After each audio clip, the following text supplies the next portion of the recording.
कर्म और भाग्य, आखिर जीत किसकी होती है? क्या हमारी जिंदगी पहले से लिखी हुई है या हम खुद अपनी किस्मत बदल सकते हैं? अगर आप सोचते हैं कि सब कुछ भाग्य से होता है तो आप शायद गलत हैं, और अगर आप मानते हैं कि सिर्फ कर्म ही सब कुछ है तो भी आप पूरी सच्चाई को नहीं जानते। आज मैं आपको बताने वाला हूं कर्म और भाग्य की वो सच्चाई जो आपको कहीं नहीं मिलेगी। और मेरा मानना है कि इस वीडियो के बाद आप अपनी ज़िंदगी को देखने का नज़रिया बदल देंगे। नमस्कार दोस्तों, सरल अध्यात्म चैनल पर आपका स्वागत है।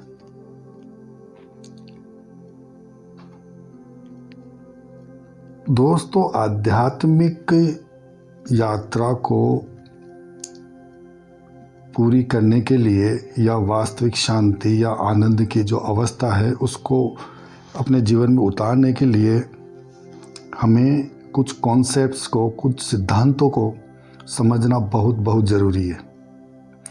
इनको समझे बिना हम आगे नहीं बढ़ सकते। तो आज मैं ले रहा हूँ कर्म सिद्धांत का कॉन्सेप्ट। कर्म सिद्धांत की बारीकियों को हम समझेंगे। क्या है ये कर्म सिद्धांत? मैं संक्षिप्त में आपको समझाना चाहूँगा, जैसे कि मैं हमेशा कहता रहा हूँ कि सरल हमारा उद्देश्य, मेरा जो उद्देश्य है वो है अध्यात्म को सरल भाषा में समझाना। तो मैं इस सिद्धांत को भी आपको बिल्कुल सरल से सरल भाषा में समझाता हूँ। कर्म सिद्धांत के 3 नियम होते हैं दोस्तों। पहला नियम यह है कि कोई भी मनुष्य क्षण मात्र भी कर्म के बिना नहीं रह सकता। ये गीता में भगवान श्री कृष्ण ने भी कहा है, क्योंकि प्रकृति के जो 3 गुण हैं, सतोगुण, रजोगुण, तमोगुण, ये मैं बाद के किसी वीडियो में समझा दूंगा। प्रकृति के तीनों गुण हमें कर्म करने के लिए विवश करते हैं। दूसरा नियम जो कर्म सिद्धांत का है वो कहता है कि हर कर्म का फल निश्चित होता है, मतलब हर कर्म का फल मिलना ही मिलना है। इसमें एक बात यह है कि शुभ कर्म का फल शुभ ही होगा और अशुभ कर्म का फल अशुभ होगा।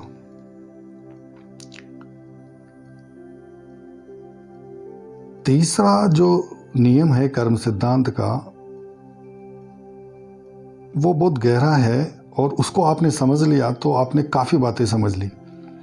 तीसरा नियम कहता है कि कर्म के फल की जो टाइमिंग है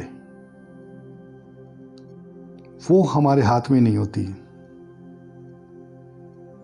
मतलब हमारे द्वारा किए गए कर्मों का फल हमें कब मिलेगा, किस समय मिलेगा, जल्दी मिलेगा कि लेट मिलेगा, ये हमारे हाथ में नहीं है, ये हमारे अधिकार में नहीं। गीता में श्री कृष्ण भगवान ने अर्जुन से कहा भी है कि कर्मण्येवाधिकारस्ते मा फलेषु कदाचन। हे अर्जुन, तू कर्म किए जा, फल की चिंता मत कर, क्योंकि फल तेरे अधिकार में है ही नहीं। अभी तेरा कर्म है युद्ध करना। तू अपना बेस्ट कर, अपना कर्म कर। जीतेगा या हारेगा ये मत सोच, ये सोचना तेरा काम नहीं। तो दोस्तों, कर्म सिद्धांत के ये 3 नियम होते हैं, और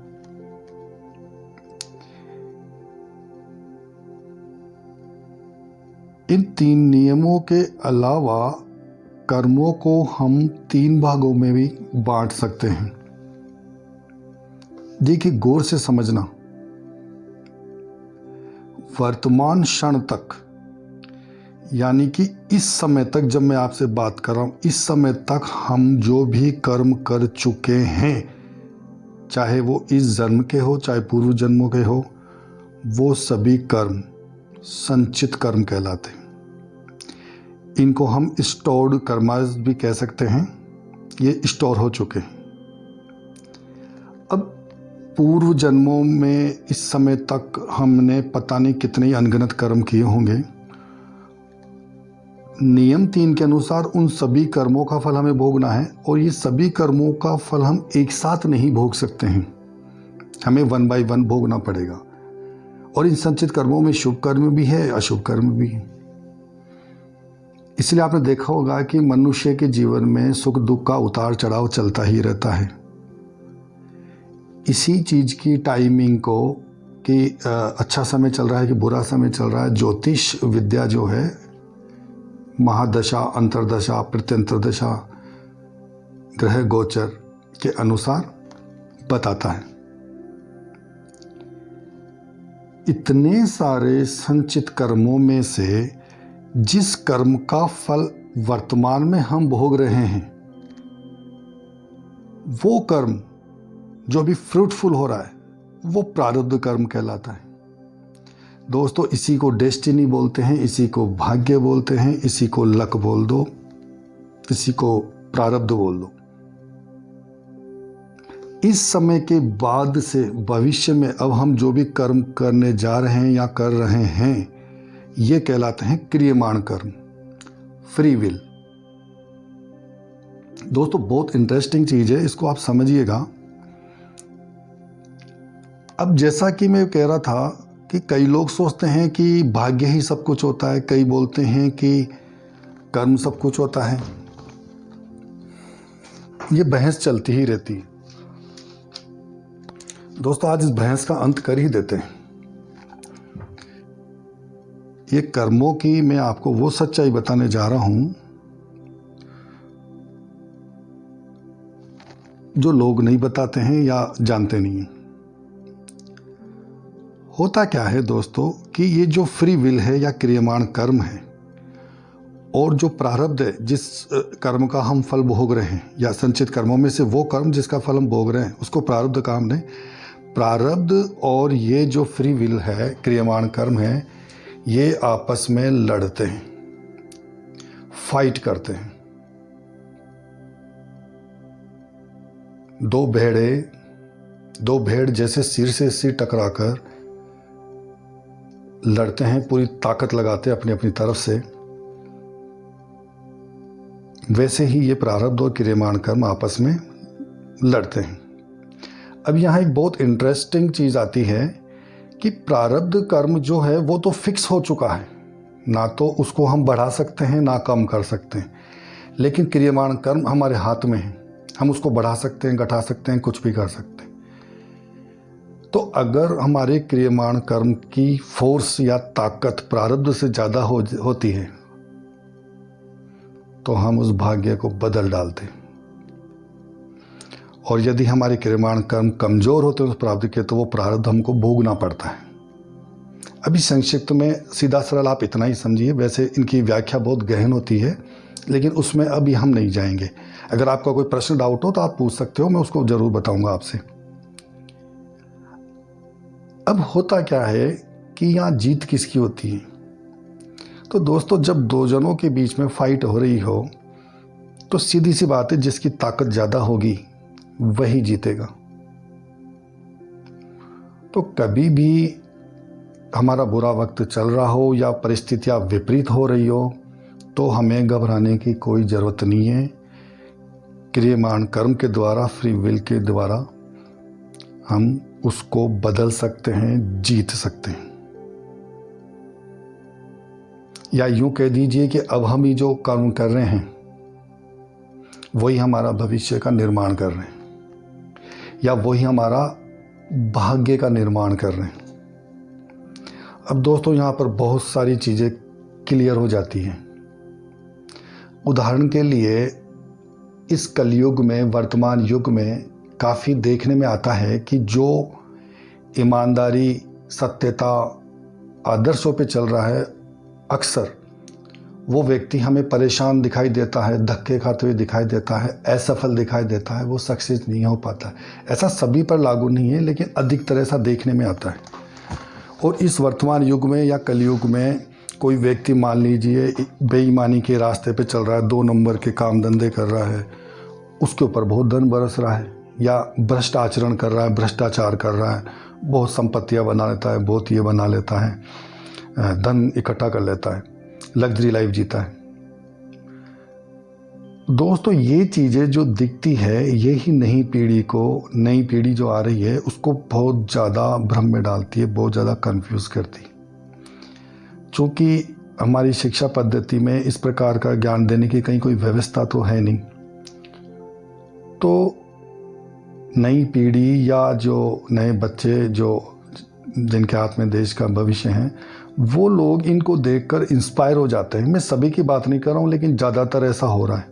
वो जैसा देखते हैं वैसा ही अपने मन में उसको सत्य मानकर ग्रहण कर लेते हैं। जैसे आपने कई लोगों को कहते हो सुना होगा, यार ये किताबी ज्ञान है रे यार, इसकी बातें हमारे सामने मत करो, ये सब किताबों में ही अच्छा लगता है। मतलब सत्यता, ईमानदारी, आदर्शों की बातें ये किताबों में ही अच्छी लगती है, प्रैक्टिकल इनका कोई यूज़ नहीं है। फलाने व्यक्ति को देखो, उसने कितना धन जमा कर लिया है, कितनी संपत्तियां बना ली है, भले ही वो भ्रष्टाचार के रास्ते पर चल रहा हो। दोस्तों मैं आपको कारण बताता हूँ ऐसा क्यों हो रहा है।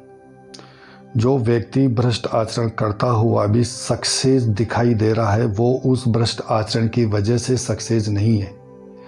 उस व्यक्ति ने अवश्य पूर्व जन्मों में कोई शुभ कर्म किए थे और उन शुभ कर्मों का फल अभी वो भोग रहा है। और यह भी पक्का है कि अभी जो वो अशुभ कर्म कर रहा है, भविष्य में इस जन्म में या अगले जन्म में उसको इस भ्रष्ट आचरण वाले कर्म का या अशुभ कर्म का फल भोगना ही पड़ेगा। दूसरी ओर जो व्यक्ति ईमानदारी के रास्ते पर, सत्यता के रास्ते पर, आदर्शों के रास्ते पे चल रहा है और धक्के खाता हुआ दिख रहा है, या असफल होता हुआ दिखाई दे रहा है, या परिस्थितियों से संघर्ष करता हुआ दिखाई दे रहा है, वो अपने इन कर्मों की वजह से फल नहीं भोग रहा है। पूर्व जन्म में अवश्य उसने कुछ अशुभ कर्म किए होंगे, उसका फल वो भोग रहा है। और साथ ही ये भी पक्का है कि भविष्य में वो इन शुभ कर्मों का फल अवश्य भोगेगा। तो मेरे ख्याल से आपके काफ़ी कन्फ्यूजन इस चीज़ से दूर हो गए होंगे, और आपको ये सच्चाई भी समझ में आ गई होगी कि कर्म और भाग्य में जीत किसकी होती है। जिसकी ताकत ज़्यादा होगी उसी की जीत होगी। लेकिन मैं एक बार फिर से आपको याद दिला दूं, ये भाग्य, प्रारब्ध या संचित कर्मों का जो फल है वो फिक्स है, उसको कोई भी चेंज नहीं कर सकता है। इसी का फ़ायदा उठाते हुए हमें अपने क्रियमान कर्मों में ताकत लानी है, फोर्स लाना है, जिससे कि हम उसको जीत सकें। और अब तक जो कर्म कर चुके हैं वो कर चुके, लेकिन हमें अब इस बात का भी स्मरण रखना है कि भविष्य में अब हमें सिर्फ शुभ कर्म ही करने हैं। और दोस्तों एक बात और कहना चाहूँगा कि ये सब चीज़ों को समझने के लिए है ना, हमें पुनर्जन्म में विश्वास करना होगा। कई धर्म पुनर्जन्म को नहीं मानते, हमें उससे कोई मतलब नहीं है। हमारा उद्देश्य सिर्फ स्वयं को समझना, स्वयं को जानना है। तो पुनर्जन्म को हमें मानना ही पड़ेगा। पुनर्जन्म को अगर आप नहीं मानते हो तो चीज़ों को नहीं समझ पाओगे। और ये सत्य भी है, पुनर्जन्म होता है। पुनर्जन्म नहीं होता तो एक बात बताओ कि कई लोग कहते हैं अरे यार फलाना तो सोने की चम्मच, चांदी की चम्मच लेके पैदा हुआ, इसका क्या मतलब है? क्यों कोई बच्चा अमीर घर में जन्म ले रहा है, कोई क्यों बच्चा गरीब घर में जन्म ले रहा है? समझ रहे हो आप मेरी बात को? वो कुत्ता कुत्ता क्यों है, वो बिल्ली बिल्ली क्यों है, वो चूहा चूहा क्यों है, वो कीड़ा कीड़ा क्यों है, वो मनुष्य मनुष्य क्यों है, वो स्त्री स्त्री क्यों है? तो आगे जाकर और भी ये बातें मैं स्पष्ट करूँगा। और अगर आपको ये सच्चाई समझ में आई है तो वीडियो को लाइक ज़रूर करें और कमेंट में ज़रूर बताओ कि आप किस पर विश्वास करते हो, कर्म या भाग्य। और ऐसे ही सरल भाषा में गहरा ज्ञान पाते रहने के लिए चैनल को सब्सक्राइब ज़रूर करें। दोस्तों, आप कमेंट करेंगे, लाइक करेंगे तो मैं भी अपनी एनर्जी के साथ आपको ज्ञान की गहरे परतें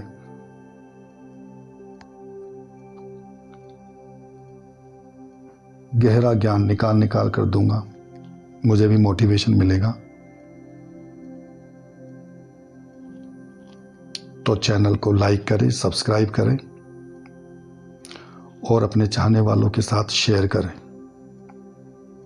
धन्यवाद। नमस्कार।